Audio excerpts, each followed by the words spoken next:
మత్తయి సువార్త 21వ అధ్యాయము. తరువాత యెరూషలేమునకు సమీపించి ఒలివ చెట్ల కొండ దగ్గర ఉన్న బేత్పగేకు వచ్చినప్పుడు యేసు తన శిష్యులలో ఇద్దరిని చూచి, మీ ఎదుటనున్న గ్రామమునకు వెళ్ళుడి. వెళ్ళగానే కట్టబడి ఉన్న యొక్క గాడిదయు దానితోనున్న యొక్క గాడిద పిల్లయు మీకు కనబడను. వాటిని విప్పి నా యొద్దకు తోలుకొని రండి. ఎవడైనను మీతో ఏమైనను అనిన ఎడల అవి ప్రభువునకు కావలసి ఉన్నవని చెప్పవలను. వెంటనే అతడు వాటిని తోలిపెట్టునని చెప్పి వారిని పంపాను. ప్రవక్త వలన చెప్పబడినది నెరవేరినట్లు ఇది జరిగెను. అదేమనగా, ఇదిగో నీ రాజు సాత్వికుడై గాడిదను భారవాహక పశువు పిల్ల అయిన చిన్న గాడిదను ఎక్కి నీ యొద్దకు వచ్చుచున్నాడని సియోను కుమారుతో చెప్పుడి అనున్నది. శిష్యులు వెళ్ళి యేసు తమకు ఆజ్ఞాపించిన ప్రకారము చేసి ఆ గాడిదను దాని పిల్లను తోలుకొని వచ్చి వాటి మీద తమ బట్టలు వేయగా ఆయన బట్టల మీద కూర్చుండెను. జన సమూహములోను అనేకులు తమ బట్టలు దారి పొడుగున పరచరి. కొందరు చెట్ల కొమ్మలు నరికి దారి పొడుగున పరచరి.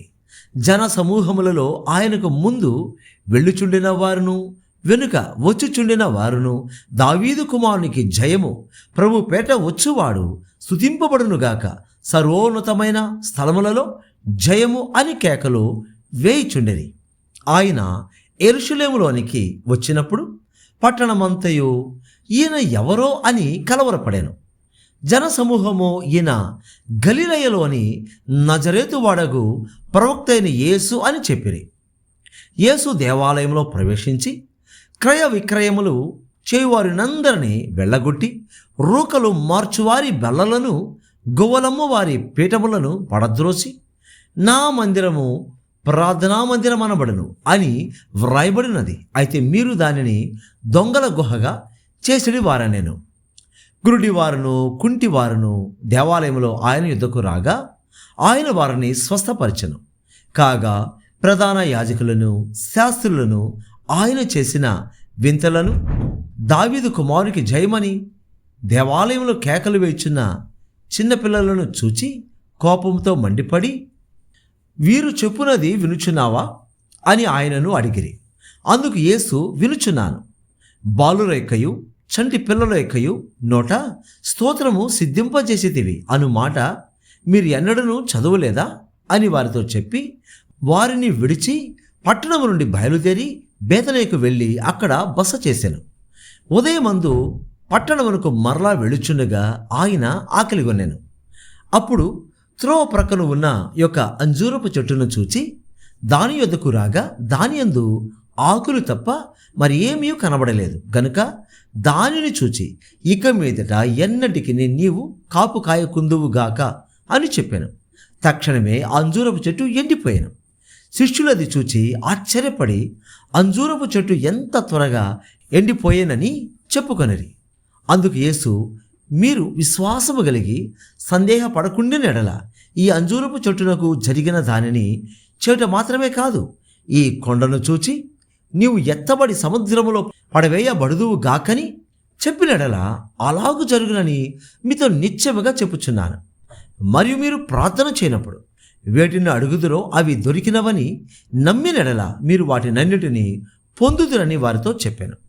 ఆయన దేవాలయంలోనికి వచ్చి బోధించుచుండగా ప్రధాన యాజకులను ప్రజల పెద్దలను ఆయన యొద్దకు వచ్చి, ఏ అధికారం వలన నీవు ఈ కార్యములు చేయుచున్నావు? ఈ అధికారం ఎవడు నీకిచ్చినని అడుగగా యేసు, నేనును మిమ్మును ఒక మాట అడుగుదును, అది మీరు నాతో చెప్పినడల నేనును ఏ అధికారమున ఈ కార్యములు చేయుచున్నానో అది మీతో చెప్పుదును. యోహాను ఇచ్చిన బాప్తిస్మము ఎక్కడి నుండి కలిగినది? పరలోకము నుండి కలిగినదా, మనుష్యుల నుండి కలిగినదా అని వారిని అడిగాను. వారు, మనము పరలోకము నుండి అని చెప్పితిమా. ఆయన, అలాగైతే మీరెందుకు అతన్ని నమ్మలేదని మనలను అడుగును.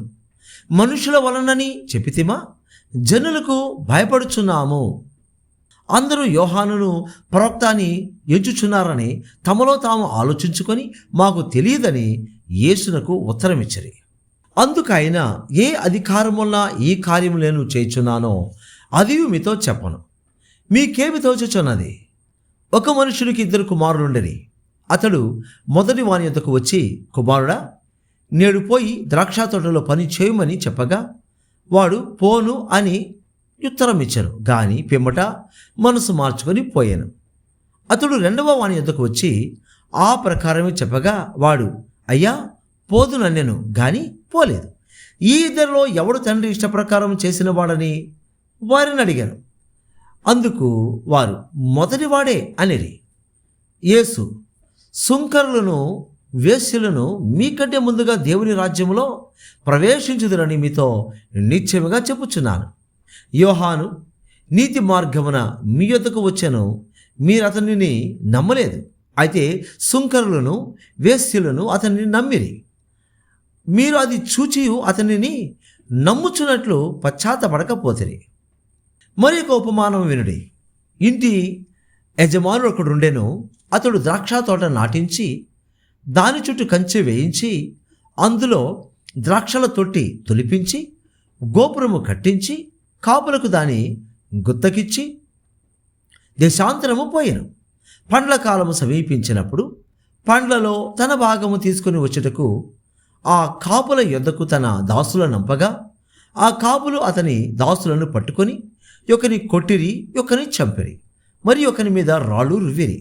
మరలా అతడు మునుపటి కంటే ఎక్కువ మంది ఇతర దాసులను పంపగా వారు వీరిని ఆ ప్రకారమే చేసిరి. తుదకు నా కుమారుని సన్మానించుదరనుకొని తన కుమారుని వారి యొద్దకు పంపాను. అయినను ఆ కాపులు కుమారుని చూచి, ఇతడు వారసుడు, ఇతనిని చంపి ఇతని స్వాస్థ్యము తీసుకుందాము రండని తమలో తాము చెప్పుకొని అతని పట్టుకొని ద్రాక్ష తోట వెలుపట పడవేసి చంపిరి. కాబట్టి ఆ ద్రాక్ష తోట యజమానుడు వచ్చినప్పుడు ఆ కాపులనేమి చేయున నేను. అందుకు వారు ఆ దుర్మార్గులను కఠినముగా సంహరించి వాటి వాటి కాలములయందు తనకు పండ్లను చెల్లించునటి ఇతర కాపులకు ఆ ద్రాక్ష తోట గుత్తకిచ్చునని ఆయనతో చెప్పిరి. మరి యేసు వారిని చూచి, ఇల్లు కట్టువారు నిషేధించిన రాయి మూలకు తలరాయి ఆయను. ఇది ప్రభు వలననే కలిగను. ఇది మన కన్నులకు ఆశ్చర్యము అనుమాట మీరు లేఖనములలో ఎన్నడూ చదవలేదా? కాబట్టి దేవుని రాజ్యమును మీ యొద్ద నుండి తొలగింపబడి దాని ఫలమిచ్చు ఇయ్యబడునని మీతో చెప్పుచున్నాను. మరియు ఈ రాతి మీద పడువాడు తొనకలైపోవును గాని అది ఎవని మీద పడునో వానిని నలుచేయున నేను.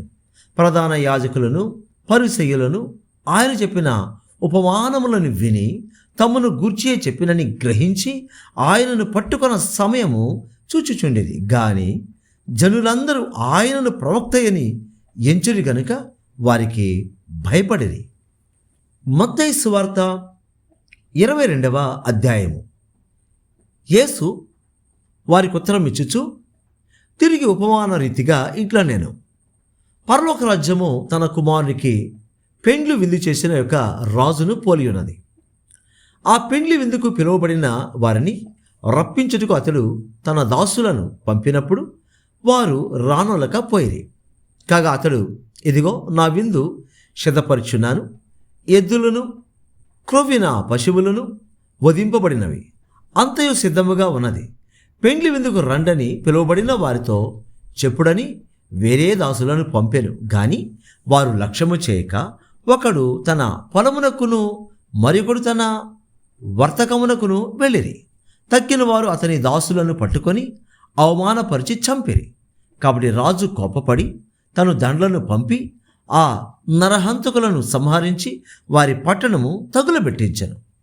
అప్పుడతడు, పెండ్లి విందు సిద్ధముగా ఉన్నది గాని పిలువబడిన వారు పాత్రులు కారు గనుక రాజ మార్గములకు పోయి మీకు కనబడు వారినందరినీ పెండ్లి విందుకు పిలువుడని తన దాసులతో చెప్పాను. ఆ దాసులు రాజ మార్గములకు పోయి చెడ్డవారినేమి మంచివారినేమి తమకు కనబడిన వారినందరినీ పోగు చేసిరి గనుక విందుకు వచ్చిన వారితో ఆ పెండ్లిశాల నిండెను. రాజు కూర్చున్న వారిని చూడ లోపలికి వచ్చి అక్కడ పెండ్లి వస్త్రము ధరించుకొనని ఒకరిని చూచి స్నేహితుడా, పెండ్లి వస్త్రం లేక ఇక్కడికి ఎలాగో వచ్చితివని అడుగగా వాడు మౌని అయి ఉండెను. అంతటా రాజు వీని కాళ్ళు చేతులు కట్టి వెలుపడి చీకటిలోనికి త్రోసివేడి అక్కడ ఏడ్పును పండ్లు కొరుకుటయు ఉండునని పరిచారకులతో చెప్పాను. కాగా పిలువబడిన వారు అనేకులు, ఏర్పరచబడిన వారు కొందరే అని చెప్పాను. అప్పుడు పరిసయ్యులు వెళ్ళి మాటలలో ఆయనను చిక్కుపరచవలనని ఆలోచన చేయుచు, బోధకుడా, నీవు సత్యవంతుడవై ఉండి దేవుని మార్గము సత్యముగా బోధించుచున్నావనియు, నువ్వు ఎవనిని లక్ష్య పెట్టవనియు, మోమాటము లేని వాడవనియు ఎరుగుదుము. నీకేమి తోచుచున్నది?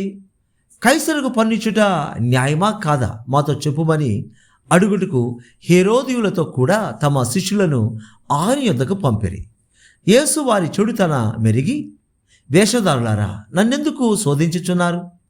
పన్ను రూక ఒకటి నాకు చూపుడని వారితో చెప్పగా వారు ఆయన యొద్దకు ఒక దేనారము తెచ్చిరి. అప్పుడు ఆయన ఈ రూపమును పై వ్రాత ఎవరివని వారిని అడుగగా వారు కైసరు అనిరి. అందుకైన, అలాగైతే కైసరువి కైసరునకును, దేవునివి దేవునికిని చెల్లించుడని వారితో చెప్పాను. వారి మాట విని ఆశ్చర్యపడి ఆయనను విడిచి వెళ్ళిపోయారు. పునరుత్థానము లేదని చెప్పడి సద్దూకయ్యులు ఆ దినమున ఆయన యొద్దకు వచ్చి, బోధకుడా, ఒకడు పిల్లలు లేక చనిపోయినడలా అతని సహోదరుడు అతని భార్యను పెండ్లి చేసుకొని తన సహోదరునికి సంతానము కలుగజేయవలనని మోషే చెప్పాను. మాలో 7 సహోదరులుండిరి. మొదటివాడు పెళ్లి చేసుకొని చనిపోయిను. అతనికి సంతానము లేనందున అతని సహోదరుడు అతని భార్యను తీసుకొనేను. 2వ వాడును 3వ వాడును 7వ వాని వరకు అందరూ అలాగే జరిగించి చనిపోయారు. అందరి వెనుక ఆ స్త్రీయు చనిపోయాను. పునరుత్థానమందు ఈ 7 ఆమె ఎవరికి భారీగా ఉండెను? ఆమె వీరందరికీ భారీగా ఉండెను గదా అని ఆయనను అడిగిరి. అందుకేసు, లేఖనములను గాని దేవుని శక్తిని గాని ఎరుగక మీరు పొరబడుచున్నారు. పునరుత్థానమందు ఎవరినూ పెళ్లి చేసుకొనరు, పెళ్లికియబడరు. వారు పరలోకమందున్న దూతల వలె ఉందరు. మృతుల పునరుత్థానమును గురించి నేను అబ్రహాము దేవుడను, ఇస్సాకు దేవుడను, యాకోబు దేవుడనై ఉన్నానని దేవుడు మీతో చెప్పిన మాట మీరు చదవలేదా? ఆయన సజీవులకే దేవుడు గాని మృతులకు దేవుడు కాడని వారితో చెప్పాను. జనులది విని ఆయన బోధ కాశ్చర్యపడిరి. ఆయన సద్దూకయ్యుల నోరు మూయించనని పరిసయ్యులు విని కూడి వచ్చిరి. వారిలో ఒక ధర్మశాస్త్రోపదేశకుడు ఆయనను శోధించుచు, బోధకుడా, ధర్మశాస్త్రంలో ముఖ్యమైన ఆజ్ఞ ఏదని అడిగాను. అందుకైన, నీ పూర్ణ హృదయముతోను, నీ పూర్ణ ఆత్మతోను, నీ పూర్ణ మనస్సుతోను నీ దేవుడైన ప్రభువును ప్రేమింపవలెననిదే. ఇది ముఖ్యమైనది, మొదటిదియునైన ఆజ్ఞ. నిన్ను వలె నీ పొరుగువాని ప్రేమింపవలెనను 2వ ఆజ్ఞయు దాని వంటిదే. ఈ 2 ఆజ్ఞలు ధర్మశాస్త్రమంతటికిని ప్రవక్తలకును ఆధారమై ఉన్నవని అతనితో చెప్పాను. ఒకప్పుడు పరిసయ్యులు కూడి ఉండగా యేసు వారిని చూచి, క్రీస్తును గురించి మీకేమి తోచుచున్నది? ఆయన ఎవని కుమారుడని అడిగాను. వారు ఆయన దావీదు కుమారుడని చెప్పిరి. అందుకు ఆయన, అలాగైతే నేను నీ శత్రువులను నీ పాదముల కింద ఉంచు వరకు నీవు నా కుడిపార్శ్వమున కూర్చుండవని ప్రభువు నా ప్రభుతో చెప్పాను అని దావీదు ఆయనను ప్రభు అని ఆత్మన ఎలా చెప్పుచున్నాడు? దావీదు ఆయనను ప్రభు అని చెప్పినడలా ఆయన ఎలాగతనికి కుమారుడగునని వారిని అడుగగా ఎవడనూ మారు మాట చెప్పలేకపోయాను.